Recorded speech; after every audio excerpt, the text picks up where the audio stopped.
Muli po, magandang umaga po sa ating lahat. Good morning po.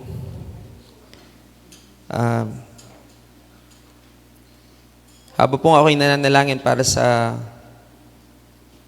pag-aaral natin ng salita ng Panginoon ngayon, the Lord reminded me of a certain passage in the Bible. Later po, isang passage lang po ang ating iikutan. A passage in the book of Acts. To be specific, in Acts chapter 16. Alam ko pong very familiar ito sa inyo, but panalangin ko po ay mabigyan tayo ng bagong pananaw patungkol po dito at makita po natin ang ating mga sarili. Malaman natin kung anong nais ng Panginoon para sa atin. Tayo pong lahat muna ay manalangin para sa salita ng Panginoon. Panginoon, pinagkakatiwala naming muli ang aming pong mga isipan at puso sa inyo ngayong umaga. Ang iyong mga salita, Panginoon, napakahalaga para sa amin. Ito pong nagtuturo sa amin ng kung anong dapat po namin gawin sa aming buhay. We acknowledge your words, Lord. Thy word is a lamp unto my feet, unto our feet and a light unto our path, Lord. Maraming salamat po sa kalayaan na makapag-aral po kaming muli ngayon ng iyong salita. Pagkalooban ninyong bawat isa ng pangunawa. Hindi lamang ng kakayahang makinig, kundi kakayahan ding mapangunawa ang mga bagay na aming mapapakinggan. At higit sa lahat, kakayahang maisagawa ito sa aming mga buhay upang malubos ang iyong kagalakan sa amin. Maraming salamat po dahil ikaw, Panginoon, ang aming pangunahing tagapagturo. Turuan ninyong bawat isa sa amin ngayong umaga, marinig namin ang iyong tinig. Maraming salamat po. Patuloy ka naming pupurihin sa pangalan ng aming Panginoong Jesus. Ito ang aming dalangin. Amen at amen. In the book of Acts po, chapter 16, mayroon pong isang kwento po doon na nangyari po kay Paul and Silas, or Silas sa Tagalog. Bago po natin buksan yan, ikwento ko lang po ng mabilis para po alam ninyo yung background ng pag-uusapan natin. And then po babasahin natin yung detalye nito na nakasulat sa Biblia mamaya. So ang kwento pong tinutukoy ko ay nangyari po kay Paul and Silas in the book of Acts chapter 16. Nang isang araw po sila'y papunta daw sa bahay panalanginan. In short po, nang binabasa ko po yan, parang papunta sila siguro sa prayer meeting, parang ganun ang dating eh. They are looking for a place to pray. Sa English Bible po, it is converted as or translated as house of prayer. They are looking for a house of prayer back then.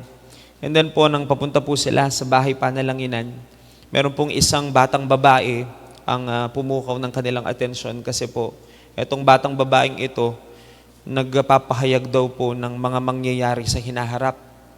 Future telling, yan po ang sa English translation. In short po, parang manghuhula. Pero ang sabi pong malinaw ng Biblia, inaalihan daw ng masamang spirito yung batang babae. Later po, i-emphasize ko pong mga bagay na ito, mga kapatid, babalikan natin. Pero at least po magkaroon lang tayo ng idea kung ano po ang pag-usapan natin.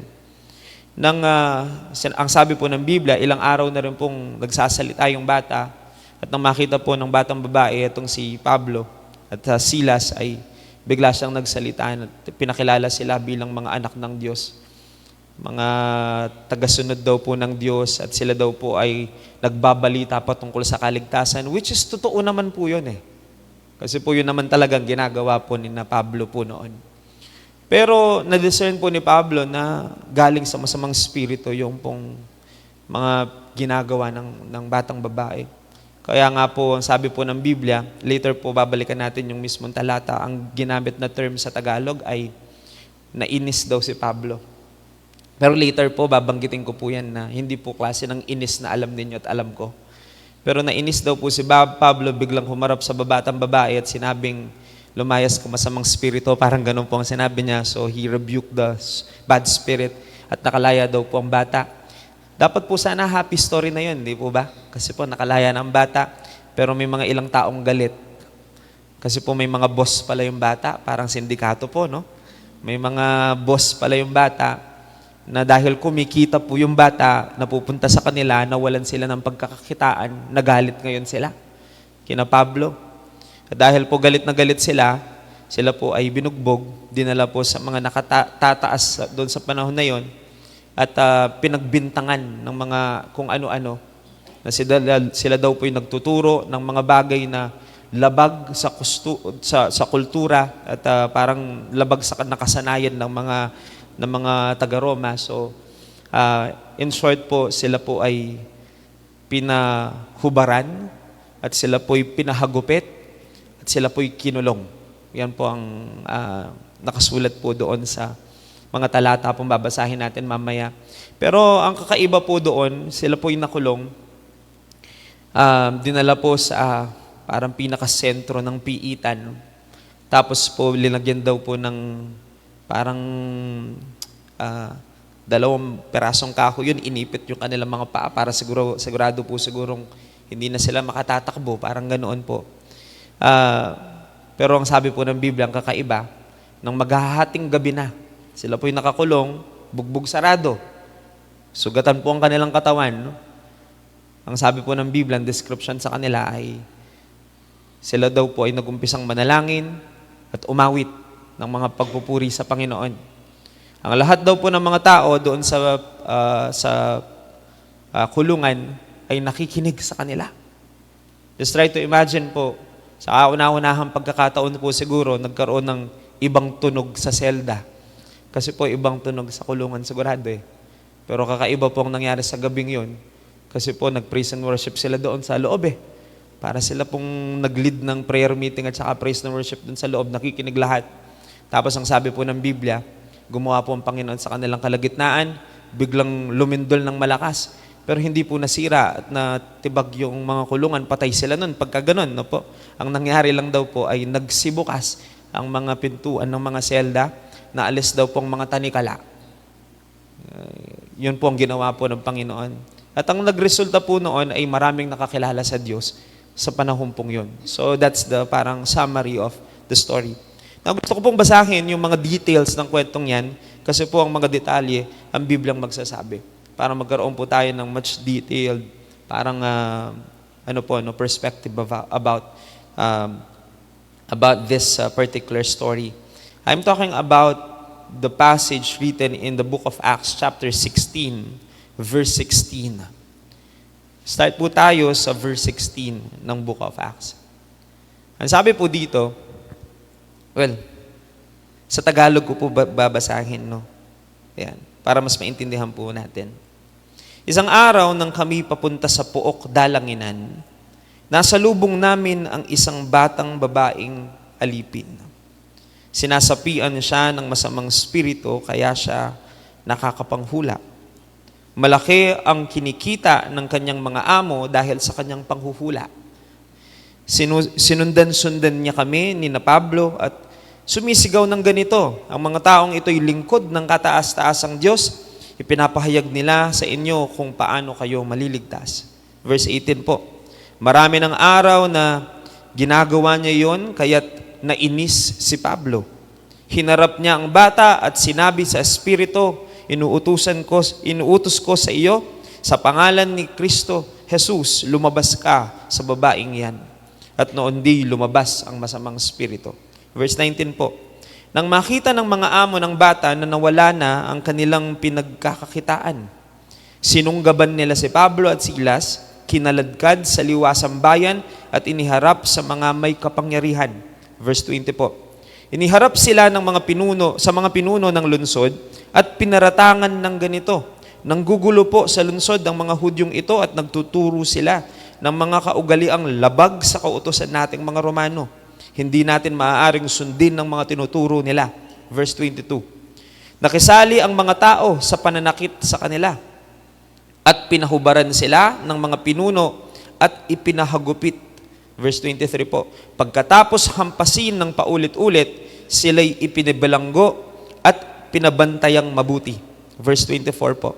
Ipinasok sila ng bantay sa kaloob-looban ng bilangguan at inilagay ang kanilang mga paa sa pagitan ng dalawang mabibigat na kahoy. Verse 25 po. Nang maghating gabi na, sina Pablo at Silas ay nanalangin at umaawit ng mga himno sa Diyos at nakikinig naman ang ibang mga bilanggo. Walang ano-ano'y biglang lumindol ng malakas at nayanig pati ang mga pundasyon ng bilangguan. Biglang nagsibukas ang mga pinto at nakalag ang mga tanikala ng lahat ng bilanggo. Yan po ang nakasulat. May ginawa po akong dito pero nag-fail po yung aking laptop. Hindi po ba ma-flash yung PowerPoint mismo? Hindi po kaya. So, dito po yung control, no? Tama. Anyways po, sundan na lang po ninyo ako.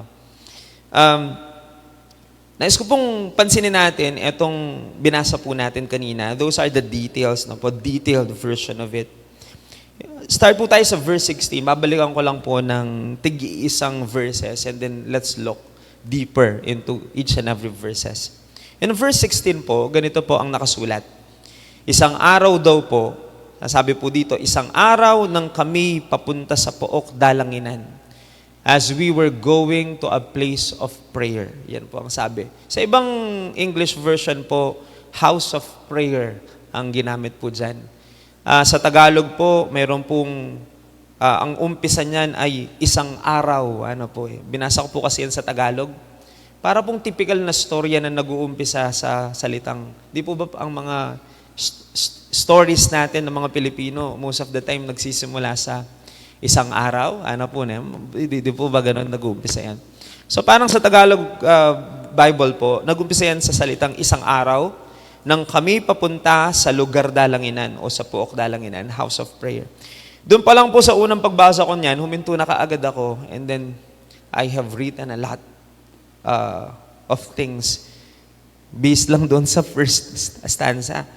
Nang binasa ko po kasi yan sa Tagalog, biglang ako natigil doon sa salitang isang araw, sabi po ng Biblia, habang kami papunta sa Pook Dalanginan. Yung pong salitang isang araw, parang nagdingding sa mata ko. Kasi po para sa akin, parang ang dating niyan ay, it is just a typical day for them. Alam po na yung typical day. Isang simpleng araw lang talaga yun eh. Nag-umpisa po yan sa isang normal lang na araw. It's a typical day. It seems like it's just another normal day para sa kanila. Pero alam po ninyo, ang nangyari, napakalaking bagay palang naghihintay sa kanila sa araw na yun. Ang isang normal na araw, maaaring magpahayag pala ng kadakilaan ng Panginoon kahit sa isang normal lang na araw. Natigilan po ako dyan kasi po, sometimes sinapalipas lang natin ang araw natin ng ganun-ganun lang na hindi tayo nag-e-expect ng kahit ano. Pero makikita po natin dito na sa bawat araw pala, kahit po normal lang yun, kahit pa mukhang ordinaryong araw lang, maaari palang gamitin tayo ng Diyos sa pambihirang kapamaraanan. Kaya po ano po ang ating pwedeng matutuhan dyan? Kahit sabihing isang araw lang yon o normal lang na araw yon, dapat tayong laging maging handa dahil hindi natin alam kung anong gagawin ng Panginoon sa bawat araw. Hindi po natin alam na sa araw pa lang ito na parang normal lang ay gagamitin ka pala ng Panginoon upang makakilala ang maraming tao o gagawa pala ng milagro ang Panginoon sa buhay natin at sa buhay ng ibang tao kahit sa isang simpleng araw lang. Sinulat ko po talaga yun eh. Kaya po mag-iibang pananaw natin sa bawat araw. Pagkagising natin ng umaga, isang araw yun, pero isang araw na ginawa ng Panginoon para sa atin. It is a day that the Lord has made. Kaya hindi po natin, iniisip po kasi natin, kapag ka Sunday lang, dun lang malakas gumawa ang Panginoon eh. Pagpapalain ako ng Panginoon. Ngayon Sunday, dapat sumamba ako. Alam po ninyo mga kapatid, kahit hindi Sunday, mapapagpala tayo. Kayang gumawa ng Panginoon kahit hindi Sunday. Kaya ang mahirap po, pag Sunday lang, dun lang nagpupuri ang marami. Hindi po nila alam, ang Diyos po ay hindi lang Diyos ng Sunday, no po. Ang Diyos po ay Diyos mula Lunes hanggang Lunes ulit. Araw-araw, sa bawat oras at sa bawat minuto, hindi nagbabago ang Diyos at kakayahan ng Diyos. Pwedeng gumawa ang Panginoon kahit walang special na araw. Hindi lang Sunday, yan po, sinulat ko lang po yun. And these are just a few of the things na sinulat ko po habang kinakausap ko ang Panginoon nang pinag-aaralan ko ito. We must be ready every day because God can use us anytime. Because God can reveal Himself anytime, any day. Hindi na tayo kailangan maghintay pa o kung ano man po pwedeng ngayong mismong araw na ito, kahit nga simpleng araw lang, gumagawa po ang Panginoon. Even if it seems it's just an ordinary day. Tapos po sabi ng Bible, isang araw nang papunta kami sa Puok Dalanginan. Ibig pong sabihin, sinasabi po dito na sila po ay papunta ng lugar dalanginan. House of prayer. Kapag binasa po natin yung buong chapter 16, kasi po nag-start tayo ng verse 16 eh. So ibig sabihin may verse 1 to verse 16 pa na hindi natin binasa. Assignment nyo na lang po yun sa bahay, no po? Kasi mababasa ninyo yun para makita po ninyo yung kabuuan ng pangyayari. Pero kapag binasa po ninyo yung mga previous verses niyan, ng nasa chapter 16 of the book of Acts, naghahanap po talaga itong sina Pablo at Silas ng lugar dalanginan. They are really looking for a place to pray o yung tinatawag nilang house of prayer. Bakit po sila naghahanap? Because eto pong pangyayaring ito ay wala naman po sa loob ng Israel. Sila po ay nasa Philippi ng panahon na yan. Wala po sila doon sa kanilang comfort place. Majority of the people are not actually Jews na katulad nila na Jewish people. No? So talaga pong hindi ka makakakita ng church o ng synagogue sa lugar na basta-basta. So they are looking for a place siguro po or yung kapulungan ng mga tao na katulad ng pananampalataya para makapanalangin. So yun po, they are looking for house of prayer. They want to go. Nice po nilang pumunta sa isang puok dalanginan. No po. By the way po, Philippi is one of the lead cities of Macedonia by that time. It speaks about the importance of prayer. Bakit ko po hina-highlight ito? Kasi po kung hindi importante para kina Pablo ang manalangin, di na sila maghahanap ng lugar panalanginan at hindi nila gagawin yon. Hindi sila pupunta para doon. Tandaan po natin, ang pinupuntahan lang natin ay yung alam nating kapaki-pakinabang, di ba? Hindi ka naman pupunta sa isang lugar na alam mong wala kang mapapala at masasayang lang ang oras mo. Ako po, kung ako tatanungin, kung alam kong masasayang ang oras ko at hindi importante, minsan po hindi ko na pinupuntahan. Pero kapag ikaw pumunta ka at talagang you are eager to go, it means parang sa'yo, importante ang bagay na yon. Eh sila po, makikita natin yung eagerness nila to go to the place of prayer or house of prayer. Parang hina-highlight ng Biblia, napakahalaga ng pananalangin kay Pablo at Silas. Kung sa mga lingkod po ng Panginoon na ito ay napakahalaga ng panalangin, paano pa kaya sa atin? Ang mga tao pong ito, napakalalaki na ng nagawa para sa Panginoon. God uses them in miracles, pero they still pray a lot. Napakahalaga po ng panalangin para sa kanila, para puntahan yon at maghanap sila ng lugar ng pananalangin. Yun po, no? Ang paghanap po ni na Pablo at Silas ng Puok Dalanginan ay nagpapakita ng kahalagahan ng pananalangin sa kanilang buhay. Bakit ko po ina-emphasize ito, mga kapatid? Marami po kasi sa atin, madaling isang tabi ang pananalangin. Hindi ganun ka-importante para sa marami ang panalangin. Ibang-iba kina Pablo at Silas. Para sa marami po, napakadaling isang tabi lang ang pananalangin, lalo kapag kaabala, kapag pagod, kapag walang gana. Tinatabi natin yung prayer. Kaya Kapampangan po, lilele tayo. Sa Tagalog po, sinasantabi lang natin. Para bagang walang halaga para sa marami. Para sa marami po, madaling isang tabi ang pananalangin. Like for example po, pag busy, di na magpe-pray kasi busy. Kapag pagod, tinatamad, o kaya wala sa kondisyon, ang sasabihin ng marami, bukas na lang ako magpe-pray, pagod ako. Hihiga na lang, itutulog, tapos sasabihin pang maiintindihan naman siguro ni Lord, alam naman niyang pagod na pagod ako. Siya sinasantabi ang prayer. Pero si Pablo at Silas po, kung titignan natin dito, wala po sila sa kanilang lugar, ha? Wala sila sa mismong kinalakihan nilang lugar. Pero tuloy-tuloy ang paghahanap nila ng lugar dalanginan. Hindi sila huminto sa kakapanalangin. Parang hindi kumpleto ang araw nila kung di sila makakapanalangin. Parang ganun ang dating dito sa binabasa natin. Their day is not complete kapag wala po silang panalangin at hindi sila nakakapunta sa bahay dalanginan. Kaya napakahalaga po ng pananalangin para sa kanila. Na hindi po nila pinapabayaang hindi sila makapanalangin sa isang araw. Hindi kumpleto ang araw nila kung hindi sila makakapanalangin. It highlights the importance of prayer to them. Mga kapatid, can I ask a question? Ganun din po bang tingin natin sa pananalangin? Pareho po tayong anak ng Panginoon eh. Anak din sila ng Diyos eh. Pero ang point of view nila at importance ng prayer sa kanilang buhay, tignan po natin yung ating pagpapahalaga sa pananalangin. Ganun din po ba kaya ang pagpapahalaga natin sa pananalangin? Ipinakita po ni Pablo at Silas na ang panalangin ay hindi dapat pabayaan lang. Hindi dapat napapabayaan ang ating pananalangin. Para sa kanila, ang bawat araw ay hindi kumpleto kung wala ang pananalangin. Tapos po, pag po tinuloy natin ang pagbabasa, mayroon pong nakasulat pa doon na habang sila'y papunta sa bahay dalanginan, ang sabi po dito, hayaan po ninyong basahin ko ulit ang verse 16 sa Tagalog. Isang araw, nang kami papunta sa pook dalanginan, ito pong nangyari, nasa lubong namin ng isang batang babaeng alipin. Sinasapian siya ng masamang spirito, kaya siya'y nakakapanghula. Sa English po, nagpo-future telling siya, manghuhula. Malaki ang kinikita ng kanyang mga amo dahil sa kanyang panghuhula.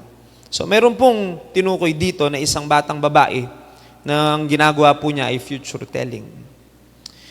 Mga kapatid, kinonekta ng Biblia yon, yung panghuhula niya sa masamang spirito.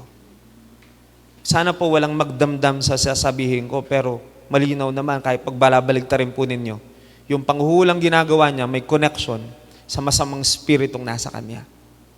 That's the reason why we firmly say na ang bawat anak po ng Panginoon, if you ano po ba sabihin ito? Gusto ko maging malinaw. If you see us as your pastors, and kung tinitignan po ninyo kami bilang binayaan ng Panginoon ng pagkakataon na mag-guide kayo sa katotohanan, mga kapatid, pinagbabawal po namin. Dahil ito po ay nakasulat sa salita ng Panginoon, ang pagkonsulta sa mga manghuhula. Diretso po. Kahit ano pa pong type ng panghuhula, pagbabasa ng palad, pagbabasa ng mga baraha, pagbabasa po ng mga horoscope at kung ano-ano. Alam po ninyo ang horoscope? Galing po yan sa salitang horus. Ang horus po ay isang pangalan ng Diyos-Diyosan. Kaya nga po, I don't know po if you have a history about that, pero ito pong maganda sa atin mga kapatid. Ngayong alam natin na may connection yan. Hindi lang po basta-basta katuwaan lang mga kapatid. Tandaan po natin, ang diablo po at ang kanya pong mga demonyo hindi makikipaglaro sa atin. Kung sa isip po natin, katu-katuwaan lang, etc.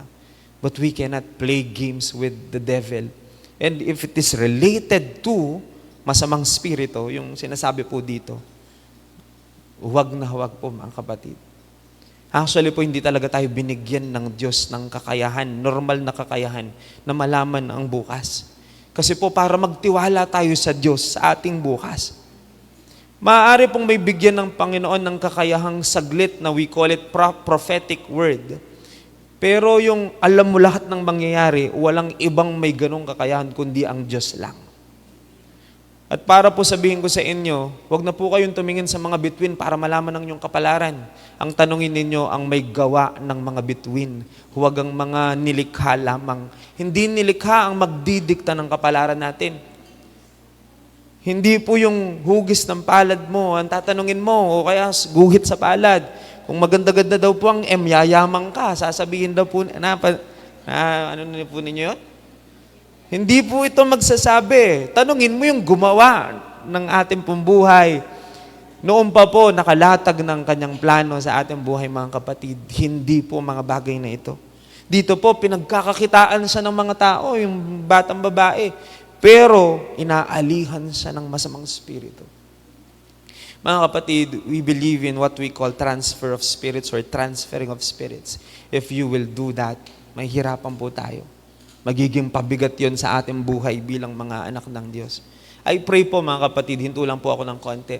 Kung may history po kayo noon, we don't condemn anyone. We just stick to what the word of the Lord tells us. Kung may history po kayo ng mga ganun, mga kapatid, pinamamanhik ko po, ihingi natin ng tawad sa Panginoon yun.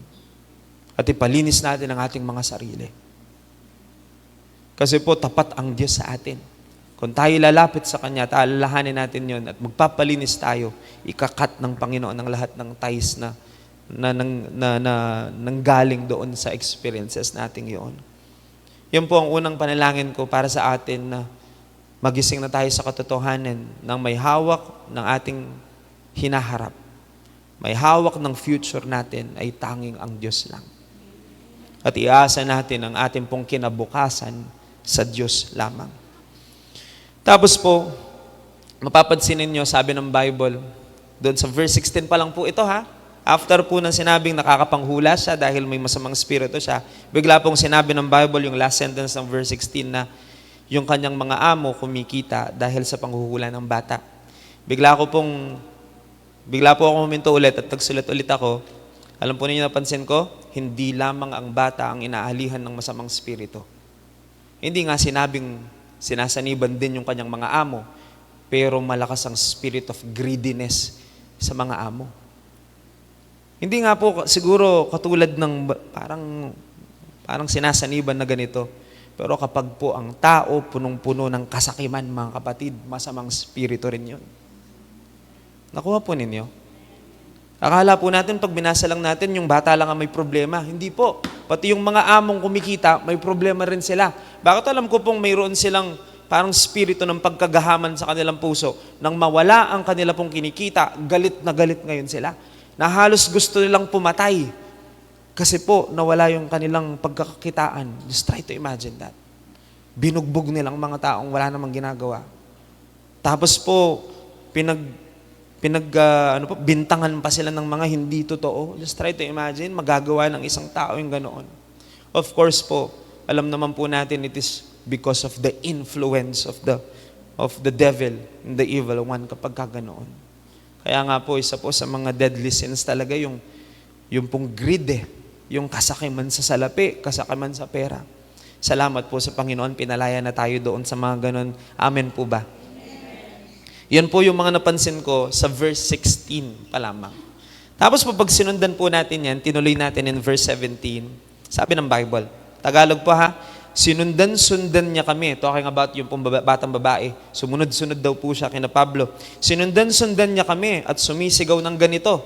Ang mga taong ito'y lingkod ng kataas-taasang Diyos. Ipinapahayag nila sa inyo kung paano kayo maliligtas. Di po ba totoo naman yung sinasabi ng batang babae doon? Tapos in verse 18, sabi po ng Bible, marami ng araw na ginagawa niya iyon, kaya't nainis na si Pablo, hinarap niya ang bata at sinabi sa Espiritu, inuutos ko sa iyo sa pangalan ni Jesucristo, lumabas ka sa babaeng yan at nooy di lumabas ang Espiritu. Yan ang sabi ng verse 18. Alam po ninyo, may mga nakasulat po dito na gusto ko pong i-emphasize lamang para hindi po tayo magkaroon ng maling interpretasyon. Sabi sa Tagalog na Bible, Magandang Balita Biblia, ang ginamit na salita ay nainis si Pablo. Yun po ang sabi.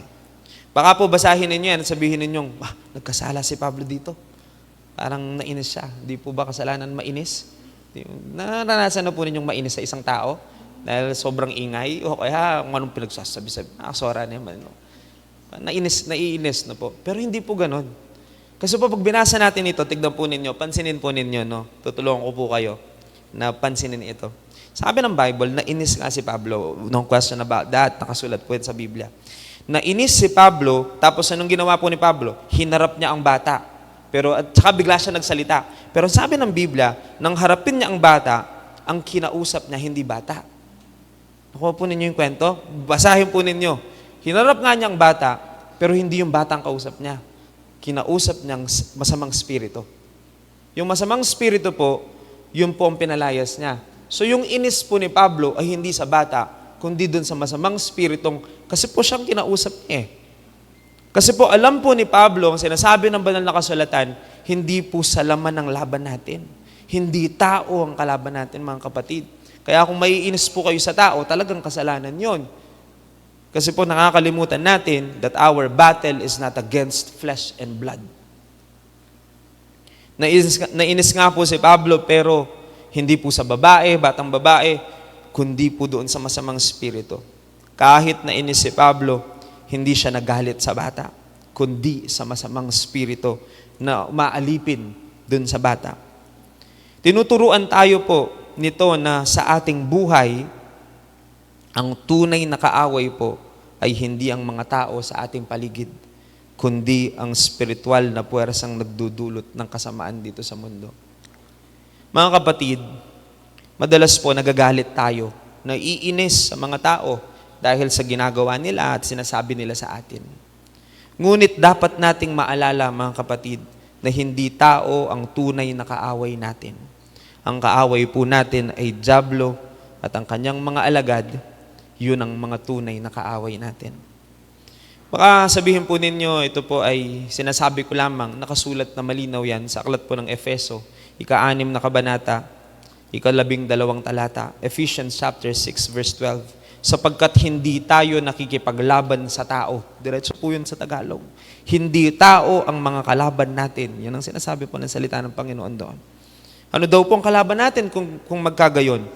Kundi ang mga pinuno sa mga may kapangyarihan, sa mga tagapamahala ng kadilimang umiiral dito sa sanlibutan ito. Sa mga hukbong espiritual ng kasamaan sa himpapawid. Yan ang sabi po ng Bible. Just try to imagine, it is written very clearly in the Bible that our battle is not against our neighbors, the people around us. No, the battle is a spiritual battle. At ang mga kaaway daw po natin ay mga puwersa ng kadiliman na umiiral sa sanlibutan. Binasa ko lang po yung nakasulat po sa Biblia. Sabi po kasi dito, kadilimang tagapamahala ng mga kadilimang umiiral sa sanlibutan at mga hukbong spiritual. Yan ang sabi po ng talata pong ito. Ephesians chapter 6, verse 12. You can check it out. Ganun talaga pong kalinaw ang sinasabi po dito. Kaya paalala po ito sa atin, mga kapatid, na kapag naiinis tayo, make sure na hindi tayo nagtatanim ng sama ng loob sa tao. Baka sa tao ka naiinis at nagagalit. Kasi po, ang tunay na kaaway natin ay hindi yan. Yan ang gusto ng kaaway natin, mag-away-away tayo. Yan po ang plano niya eh. Siyang may kagagawan, pero ang gusto niya mag-away-away at magsakita ng loob, tayo-tayo. Kasi po, pagka nagkaroon tayo ng samaan ng loob at nag-away-away ang mga tao, hindi magagawa ng buo ng Diyos ang kanyang kalooban. Marami masisira ang buhay. Makagagawa siya ng malinaw. Hindi na nga niya kailangan pang kumilos, manunood na lang siya. Napapadali ang trabaho niyang sirain tayo, mga kapatid. Kung sa tao po tayo titingin at magagalit, mapufulfill yung gusto po ng kaaway.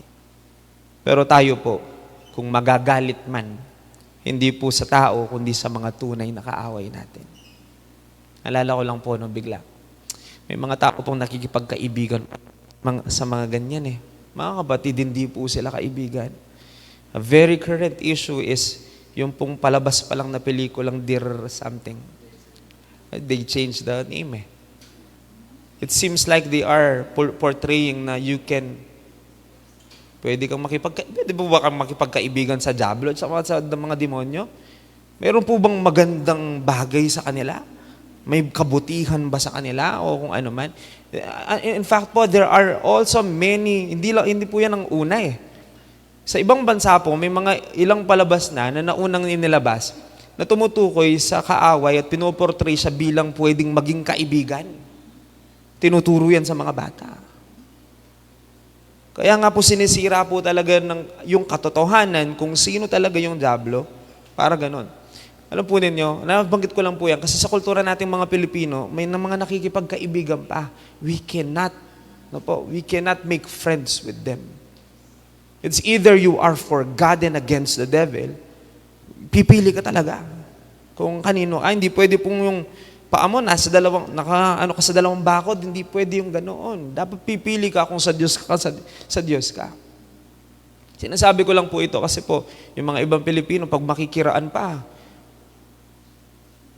ano ba tawag po doon? Sa Kapampangan eh. Makilabas la pa po. Nabala mo ilang bikibandiret ang kahi, makikirugo-rugo ka. And sometimes they offer food, just try to imagine. They offer food for the spirits para hindi lang gambala. Ano po yun mga kapatid? Pasensya na po kayo. Alam ko po, baka may magalit. Pero just try to imagine. The Bible is telling us they are our enemies and then you will do that. Gets po ninyo yung sinasabi ko? Nakuha po ninyo ba sinasabi ko? Mga kapatid, hindi po tama yung mga ganon. Palagay po ninyo, natutuwa ang Diyos pagka nakikita niya tayong ganoon. At ang mahirap po, Kristiyano na mga kapatid, ginagawa pa yung mga ganoon. Dapat po malinaw sa atin ang katotohanan ng sinasabi ng Biblia. Lipas na tayo doon sa mga ganong klaseng paniniwala dahil po, iba ang katotohanan ng tinuturo ng Biblia. Kaaway natin ng mga yan. Don't make friends with them. Nakuha po ninyo. Sana po, kapag po tinamaan, salamat sa Diyos, tinamaan po kayo. Kasi po, mahal tayo ng Panginoon, mga kapatid, kaya po, tinutuwid niya tayo. Tuloy po tayo. Ang sabi po ng verse 19, verse 18 hanggang 16, 17, 18 po binasa natin. Then verse 19, dire-diretso ko na po ito hanggang verse 26. Tapos po, may mga ilang points na lang po akong gustong i-highlight para mabilis tayo. Sabi po ng verse 19, nang makita ng mga amo ng bata na nawala ang kanilang pinagkakakitaan, sinunggaban nila sina Pablo at Silas. Hindi po ba malinaw na parang may masamang spirito rin sa kanila? Hindi gagawin po ng ng matinong tao. Tapos po, kinaladkad yung dalawa. Imagine po ninyo, ito yung mga description ng Bible at words na sinabi ng Bible, sinunggaban sila. Siyempre po, hindi lang basta sunggob yun, may suntok yun, sipa. At kung ano-ano pa, dahil sa galit, alam naman po ninyo ang galit. Kapag ka umiral, hindi mo na alam kung anong magagawa. May kasamang mura yun, tsaka puot. Tapos po, kinaladkad sila. Yan po ang sabi ng Bible eh. Kinaladkad sila sa liwasang bayan. At iniharap sila sa mga may kapangyarihan. Verse 20 po, iniharap sila sa mga pinuno ng lungsod at pinaratangan ng ganito, nanggugulo daw sila. Imagine po, sila pang nanggugulo ngayon sa lagay na yan ha? Sila pong sinabing nanggugulo. At nagtuturo daw ng mga labag sa kautusan ng mga Romano. Hindi natin maaaring sundin ang mga turo nila. At tapos verse 22, ito po ang masaklap. Nakisali ang mga tao sa pananakit sa kanila. Ang tawag po natin sa Tagalog niyan, kuyog. Yung people, yung mga tao po, pumunta sila, kinuyog talaga nila. Yung dalawa. Parang, ang dating po ay, parang nakagawa ng mabigat na krimen. Pero wala naman silang ginawa. Nirebuke nga, napalaya nga po yung batang babae. Pero kinuyog daw po sila. Nakisali ang mga tao sa pananakit sa kanila. At, verse 22 pa rin po ito ha, pinahubaran sila ng mga pinuno, ipinahagupit. Bukod po sa mga bugbog na natanggap na po nila on their way. Tapos po, hinubaran sila, pinaghahampas sila. Yung actual punishment po ng mga Romano, kung mapapansin po ninyo, may talagang punishment sila na tinatawag po nilang hagupit. Kasi po naranasan din po yan ni Jesus eh. Naalala po ninyo? Nang paratangan din siya, pinahagupit din po siya because it is a part of their justice system na kapag ka po may nagawa ka, isa sa mga possible na parusa ay paghahagupit. So hinagupit po sila, tapos after pong hinagupit, hindi pa sila pinakawalan, kinulong sila. At ang sabi po ng Bible, verse 24, ipinasok sila ng bantay sa kaloob-looban ng bilangguan. May nabasa po akong write-up ng mga Bible scholars na nagsasabi, pag bilangguan daw ng mga Romano, nakadepende rin yan sa kayong kaso kung saan ka ilalagay. Kapag ginilagay ka po sa kaloob-looban, andun po yung mga yung pong talagang special ka doon na hindi ka pwedeng makatakas, kaya lalagay ka doon sa pinakadulo. Yung po yung ginawa po, pinasok sila ng mga bantay sa kaloob-looban at ang sabi po dito, inilagay ang kanilang mga paa sa pagitan ng dalawang mabibigat na kahoy. So siguro po kahoy, tapos may butas siguro, inilak nila siguro yung mga paa. O, para pong ganoon, no? Para lang ma-imagine natin. Pero may dalawang mabibigat na kahoy sa kanilang paa. Hindi po nila alam na wala namang balak itong dalawang tumakas doon eh. Walang kabalak-balak po sina Pablo at Silas na tumakas. In fact po, hindi man nga sila tumakbo nang sila po yung pinagbubugbog at hinuli. Iniisip ko rin po yan, pero malalim na usapin yan. Ganoon po yung pagtitiwala nila sa Diyos. Na hindi po sila, ang isip sigurado po nila is, walang ibang mangyayari sa buhay natin, kundi ipinahintulot ng Diyos. At anumang bagay na ipinahintulot ng Diyos ay para sa ikabubuti natin. Sigurado po, yan po ang nasa isip nila, kaya sa Tagalog po, wala silang palag kahit pakinuyog. Ganun po. Pasensya na po, tinatranslate ko lang sa salitang maintindihan natin. Hindi sila pumalag. Wala kang makikitang ipinagtanggol nilang kanilang mga sarili. Though si Pablo po napakagaling niya dahil nag-aral siya. At tandaan po natin, may nabasa rin po ako na medyo mataas ang posisyon din ni Pablo noon sa Roma. So, siya po kasi ang nagpapapersecute sa mga Kristiyano noon eh. Kilala siya, kumbaga. Pero wala silang imik. Hindi dahil hindi sila makalalaban, pero ganun ang kanilang pagtitiwala sa Diyos na ang Diyos ang gagawa para sa kanila. Mga kapatid, hinto lang po ako dito. Panalangin ko po magkaroon tayo ng ganyang tiwala sa Diyos. Sometimes gusto nating lumaban, ipagtanggol ang ating sarili. Pero sila Pablo, wala. Pero malinaw po na kung itutuloy natin ang kwento, hindi pumayag ang Diyos na ganun-ganun lang. May plano pala ang Panginoon. Kasi po kung hindi nangyari yun, hindi nakakilala yung mga nasa bilangguan. Gusto po pala ng Diyos na iligtas ang mga nasa bilangguan na gano'n. Ipinadala sina Pablo at Silas, pero masakit ang pagpapadala sa kanila. Pero God, gusto ko lang po makita ninyo that God has orchestrated everything. Na parang sinulat na ang kwento. At mayroong mabuting bagay sa dulong mangyayari. Pero etong si Pablo at Silas, hindi naman nila alam yung kabuuan ng kwento. Ang alam lang nila, mabuti ang Diyos. Yun lang ang alam nila.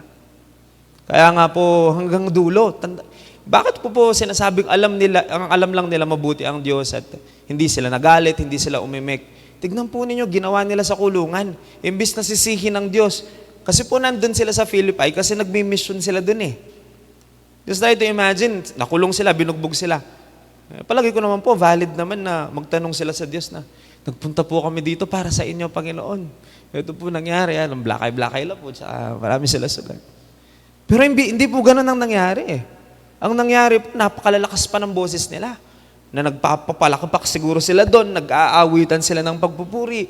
Imagine lang po ninyo kung anong nangyari. Pinakikinggan sila. Hindi po yung bulong ha. Kasi kung bumubulong lang sila, hindi makakapakinig yung mga tao. The Bible tells us na nakikinig yung lahat ng mga nandun. Gaano kaya kalakas ang sigaw nila ng pagpupuri? Hindi galit, hindi puot, hindi lungkot, pero pagpupuri. Saan ka makakita ng mga taong nandun sa ganung sitwasyon, masayang-masaya pa. Ito ang sinasabi ng Biblia na magalak kayo sa lahat ng pagkakataon. Alam po ninyo kung sino nagsulat nun? Si Pablo. Hindi po ba may karapatan siya talagang sumulat ng ganon? Bakit kita po natin yung mga kwento niya, nandun niya sa ganung sitwasyon, nagpupuri pa rin sila. In fact po, wala man sa isip nilang palalayaan sila ng Diyos eh. Parang pag binasa po natin, kontento na sila kahit pamamatay sila doon, magpupuri pa rin sila sa Panginoon. Pero pinalaya sila ng Panginoon. Ibig sabihin, inilahatag nila sa Panginoon ang kanilang sitwasyon. Alam ng Diyos ang kanilang sitwasyon at hinayaan nila ang Panginoon na magdesisyon kung anong gagawin niya. Para sa kina Pablo po, to die is gain eh. Mamatay man ako dito, okay na. Mamamatay silang nagpupuri, pagpasok nila sa langit, tutuloy na lang nilang pagpupuri, parang ganun po ang mentalidad po nila. Ito po yung motto ng mga Kristiyanong patay kung patay kay Kristo eh. Yun po yung motto nila. Yun po yung nangyari mga kapatid. Sa binasa po natin, gumawa ng kagilagilas na milagro ang Panginoon. Though po talagang ang Macedonia po noon, yung Philippi na lugar, talaga pong prone daw yun sa lindol. Kasi po, yung pong lugar po daw na yun, parang katulad ng Pilipinas po, di po ba may mga fault line tayo. So, may ganun din daw po doon. Pero ang kamangha-mangha, hindi lang yung lindol eh. Kamangha-mangha, yung timing ng lindol, at saka po yung sinira lang, yung mga pintuan. Tapos, namili lang po ng masisira. Tapos nangakalag po yung mga ano. Pero yung mga dingding, di man bumagsak sa kanila. Yun po yung medyo, alam mo hindi siya normal na, kasi po baka sabihin lang, normal naman talaga, nagkakalindol, baka nagkataon lang, etc. Pero hindi. Pag binasa pa po ninyo yung Bible, napakaganda nangyari. Natakot ang jailer po doon eh. Kasi dapat kaya sa isip po siguro niya, magpapakamatay na lang siya kasi dali siya doon eh, nakatakas ang mga binabantayan niya. Pero sabi po ni Pablo, walang tumakas ni isa. Kahit sila, bukas na ang pinto, hindi pa sila tumakas. Nandun lang sila. Pero napakaganda po ng ginawa ng Panginoon. Pero mga kapatid, sa akin pong pagtatapos, nais ko pong i-highlight, tama po, miracle yung lindol at nakakalag yung kanila pong mga tanay, kala nagsibukas yung mga pinto. Pero alam po ninyong isang bagay na mas namangha ako. Kamangha-mangha po yung miracle eh. Pero alam po ninyo yung mas namangha ako. Doon sa ginawa ni Pablo at saka ni Silas. Saan po? Doon sa ginawa nilang kahit sa panahon na sila po'y binugbog at kinulong. Ang maririnig pa rin sa kanila ay hindi reklamo, kundi pagpupuri sa Panginoon at pananalangin. Kamanghamanghang hindi nila kinwestiyon ng Diyos, hindi sila nagalit. Bakit po kamanghamanghayan mga kapatid? Kasi po hindi yan ang ginagawa ng normal na mga tao sa panahon natin. Ang mga tao po sa panahon natin, kapag ka nasa ganyang sitwasyon, hindi ganyan ang lumalabas sa bibig. Kaya para po sa akin, namangha talaga ako. Na even in times of trials and difficulties, they chose to praise and pray to the Lord. Yan po ay challenge sa atin mga kapatid. Yung mga pagsubok pong dinadaanan natin, maaaring di pa nga humahantong sa pagdanak ng dugo. Pero sa kabila ng lahat ng ito, ang panalangin ko ngayong umaga po mga kapatid, magkaroon tayo ng parehong pusong katulad ni Pablo at Silas. Nasabi ko pong kamangha-manghayan dahil hindi yan ang natural at normal ng tao. Pero kaya pala ng Diyos na baguhin ang tao. Yan po ang nakita ko dyan. Kung iisipin po nating mabuti, ang mga pinagdaanan po ni Pablo at Silas, napakahirap po niyan. Napakahirap manatiling kalmado sa ganung sitwasyon. Mas madali ang magalit, magreklamo, kaysa manalangin at magpuri. Pero lagi pa rin ang best choice is to pray and to praise. Dalawang pipo yun ha. Pray at saka praise. Ano ang pwede nating matutuhan po o matutunan dito sa salita ng Diyos ngayon? Mga kapatid, hindi po natin makokontrol ang mga nangyayari sa ating buhay. Hindi tayo makapipili. Wala sa ating sa trabaho ng taong piliin lang kung anong pwedeng mangyari. Hindi natin mapipigilan yan. Hindi natin makokontrol ang mga pwedeng mangyari sa atin. Pero, may kakayahan tayong kontrolin at piliin kung papaano natin harapin ang mga pagsubok. Hindi natin pwedeng piliin ang mga pagsubok, pero ang mapipili natin yung attitude natin sa pagharap nito. Yung paano mo ba siya haharapin. Pwede mong piliin ang pagrereklamo, pwede mong piliin ang galit, ang pagre-rebelde. Paano po ba tayo humaharap kapag may pagsubok? Yan po, pinipili ng tao yun eh. We have a choice. How we react. Yung pong nangyari, hindi pwedeng piliin, hindi mo makokontrol, pero yung reaction natin towards kung anong nangyari, yun po mga kapatid, dapat maging maingat tayo sa mga bagay na yun.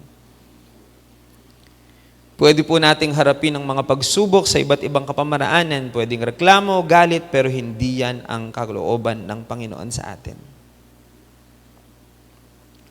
Iba pong paraan ang ginawa ni Pablo at Silas. Sinarap nila sa pananalangin at pagpupuri. Yan po ang ginawa nila. Pagkatapos po nilang gawin yon, ang sabi ng Biblia, tumugon ang Diyos. Mahimalang nagbukas ang mga selda at nagsilaglagan ang mga tanikala. Dito na po ako mag-i-end mga kapatid. Doon po sa kwento, Nagumpisa yan dun sa salitang isang araw. At nagumpisa yan sa paghahanap nila ng lugar panalanginan. Di po ba ganun ang nagumpisa niyan? Tignan po ninyo, mga kapatid, analyzation lang ng quick dun sa story. They are looking for, or they want to go to a place of prayer, a house of prayer. But instead they end up in a prison cell. They want to go into a place where they can pray, pero dinala sila ng Panginoon. Kasi po pag lugar ng dalanginan, ang iisipin mo, church eh. Di po ba? Pag lugar dalanginan, cathedral, church, mga ganyan pong lugar. Isipin po ninyo, gusto nilang pumunta sa isang lugar dalanginan, pero instead sa church sila dinala sila sa bilangguan. Pero ito pong maganda, yun talaga yung lugar na hinahanap nila. Kasi po patunay lang yan na ang pananalangin at pagsamba ay wala sa lugar o sitwasyon. Naku po ninyo? Na yung pong presuhan, yung pong cell, ginawa nilang lugar panalanginan. So they are looking for a place to pray. Sabi ng Panginoon, dito ko kayo dadalhin. And they fulfill their purpose. Nang malagay nila sila doon, ako po hindi ko po alam kung alam ni na Pablo at Silas yun. Pero palagay ko po, kung malakas ang discernment nila, nagbubulungan. Inimagine ko lang po, baka nagbubulungan pa sila. Di ba naghahanap tayo ng lugar panalanginan? Ito yun. Kasi po, iba yung utak natin eh. Di po ba? Pag lugar panalanginan, we want a place where is silent. Tapos, yung yung mararamdaman mo ang presence. Just try to imagine po, dinala sila ng Panginoon dun sa lugar na kabaligtaran ng inaasahan, pero ginawa nilang dalanginan yung lugar. And sometimes po, ganun ang nangyayari, di po ba? Sometimes we pray we pray na God will lead us into this, into that place. We pray for a work like this. Yung mga ideal natin. But then God will put you in a place na parang, eto ba yun, Lord? Tapos nagre-reklamo tayo. Mga kapatid, hindi po aksidente dinala tayo ng Panginoon sa mga lugar na nasaan tayo. Kahit pasabihin po ninyong hindi yan ang pinapanalangin ninyo. Pero hindi aksidente yan. May purpose ang Panginoon dyan. At kung tayo po'y mananalangin at magpupuri, mag-iibang sitwasyon. We can convert any place into a house of prayer and a house of praise. Hindi po dito lang sa 4 na sulok, hindi po pala 4 to, bilangin ko lang po. Hindi po dito lang sa loob ng building na church na tayo po ay makakapanalangin, mga kapatid. Ang challenge po ito, kahit nasaan ka man, ano man ang sitwasyon ng buhay, gawin po nating bahay panalanginan o lugar panalanginan at lugar ng panambahan ang bawat lugar na pinupuntahan at tinaapakan ng ating paa. Tayo pong lahat ay yumukot manalangin. Let's all pray. Thank you, Jesus. Thank you, Lord. Thank you, Jesus.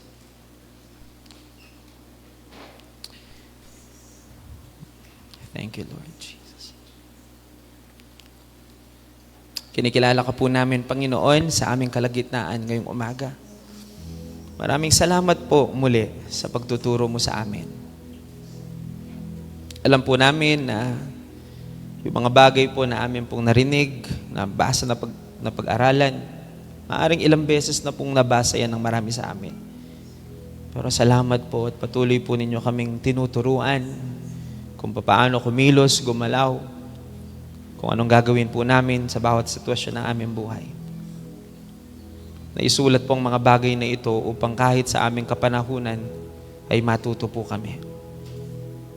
Ang sabi po nila, Panginoon, experience is the best teacher, na para bagang kailangan mo munang maranasan bago matuto. Pero salamat po sa mga kwentong kagaya nito na naisulat po sa Biblia, mga pangyayaring nangyari sa mga anak po ninyo at lingkod ninyo. Hindi na namin kailangan maranasan ng mga bagay-bagay para lang matuto.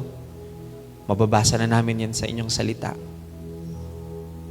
Maraming salamat po dahil po tinuturuan po ninyo kami kung paanong tamang humarap sa kahit anong mga pagsubok ng buhay. Dalangin namin, Panginoon, kung ano po ang binigay ninyong puso kina Pablo at Silas, ay tanggapin din ng bawat isa sa amin. Na sa kabila ng mga pagsubok at bigatin, ang aming pong laging gawin ay manalangin at magpuri pa rin. Marami pong nagtatanong, maaari bang magpuri kapag ikaw ay dumaraan sa mga pagsubok? Maaari bang maging masaya kapag dumaraan sa mga pagsubok? Ang sagot po, Panginoon, ng iyong salita ay po pwede. Dahil ang aming kagalakan na hindi po nakapako sa kung anumang sitwasyong meron kami, ang aming kagalakan ay nanggagaling sa inyo, Panginoong Jesus. At yung makilala ka pa lang namin kahit anong sitwasyon ng aming buhay, magiging masaya na po kami panghabang panahon. Maraming salamat po, Panginoong Diyos, sa mga realizations at mga bagay na tinuturo po ninyo sa amin. Dalangin ko, Panginoon, ang lahat ng ito maitanim sa puso't isipan ng bawat isang naririto at magamit po namin sa mga panahong kailangan namin. Whenever we are tempted, Lord, to face problems in a different manner, whenever anger or other emotions strikes in, dalangin namin, maalala po namin ito, na makontrol namin ang aming damdamin at ang aming mga sarili. At hindi po salita ng pagkagalit o mga salitang hindi ka nais-nais sa inyong pandinig ang aming mabanggit. Ang lumabas sa aming bibig katulad ni Pablo at Silas ay pagpupuri at pananalangin. Yan po ang dapat naming gawin. Dalangin ko, Panginoon, matuto ang bawat isang naririto. Kasi sigurado po ako, ang nais po ninyo, Panginoon, ay magtanggal ng mga tanikala sa aming mga buhay. Matatanggal yan sa pamamagitan ng pananalangin at pagpupuri ng bawat isa sa amin. Whenever we pray, whenever we worship and praise, yung mga shackles pala sa aming hands and sa aming feet, yung mga tanikala pala namin, ay nagsisitanggal kapag kami nananalangin at nagpupuri. Maraming salamat po, Panginoon. Alam ko, tutulungan mong bawat isa na naririto sa pagharap pa sa mga pagsubok na darating pa. Maraming salamat po. Patuloy kang mapurihan, Panginoon, sa amin pong pagtitipong ito. Hindi po magtatapos dito ang pakikipag-ugnayan namin sa inyo. Kahit po hanggang mamaya, kahit pa nasa mga tahanan na kami, yung connection namin sa inyo, mananatili kami sa diwa ng pananalangin at pagsamba, Panginoon. Ngayon nga po, nasa bahagi kami ng pag-alala sa inyo pong ginawa sa krus ng Kalbaryo through our Holy Communion. Linisin ninyong mabuti ang aming puso, Panginoon, at ang aming isipan. Kami po, Panginoon, ay nagpapasakop sa inyo. Alam namin kung wala po ang iyong kabanalan, hindi po magiging kalugod-lugod ang anumang aming ginagawa. Kaya kung may kasalanan man kami, patawarin ninyo kami, Panginoon. Pakalinisin po ninyo kami sa pamamagitan ng inyong banal na dugo. Nang sa gayon, ang pagkain po namin ng tinapay na simbolo ng iyong katawan at pag-inom po ng katas ng ubas na simbolo ng iyong dugo ay maging pagpupuri sa inyo, Panginoon. Maraming salamat po. Ito ang aming dalangin sa pangalan ng aming Panginoong Jesus. Amen.